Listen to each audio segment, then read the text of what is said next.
శ్రీ సాయినాథాయ నమః. శ్రీ సాయి సచ్చరిత్రం 34వ అధ్యాయం. ఓదీ మహిమ. డాక్టర్ మేనలుడు, డాక్టర్ పిళ్ళే, శ్యామ మరదలు, ఇరానీ బాలిక, హార్దా పెద్ద మనిషి, బొంబాయి మహిళ.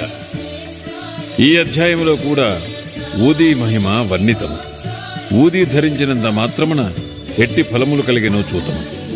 డాక్టర్ గారి మేనలుడు. నాసిక్ జిల్లాలోని మాలేగాంలో ఒక డాక్టర్ ఉండెను. ఆయన వైద్యములో పట్టభద్రుడు.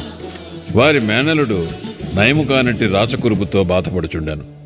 డాక్టర్ గారితో పాటు ఇతర డాక్టర్లు కూడా నయము చేయ ప్రయత్నించారు. ఆపరేషన్ చేసిరి, కానీ ఏమాత్రమూ మేలు జరగలేదు.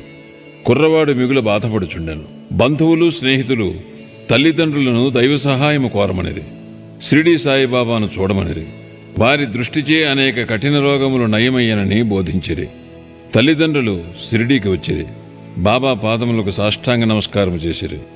కుర్రవాణిని బాబా ముందుంచిరి. తమ బిడ్డను కాపాడమని అధిక వినయ గౌరవములతో వేడుకొనిరి.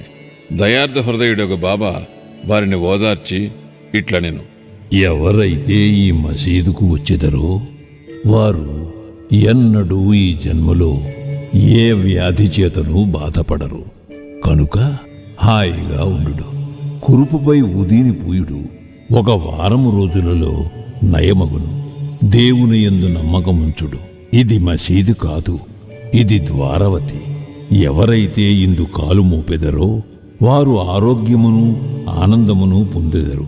వారి కష్టములు గట్టెక్కును. వారు కుర్రవాణిని బాబా ముందు కూర్చుండబెట్టిరి. బాబా ఆ కురుపు మీద తమ చేతిని త్రిప్పాను. ప్రేమాస్పదమైన చూపులను ప్రసరింపచేశాను. రోగి సంతుష్టి చెందాను. ఊదీ రాయగా కురుపు నెమ్మదించాను. కొద్ది రోజుల పిమ్మట పూర్తిగా మానిపోయాను. తల్లిదండ్రులు కుర్రవాణితో కూడా బాబాకు కృతజ్ఞతలు తెలిపి షిరిడీ విడిచిరి.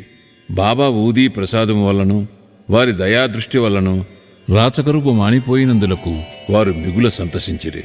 ఈ సంగతి విని కుర్రవాణి మామయ్య డాక్టర్ ఆశ్చర్యపడి బొంబాయి పోవచ్చు మార్గమున బాబాను చూడగోరెను.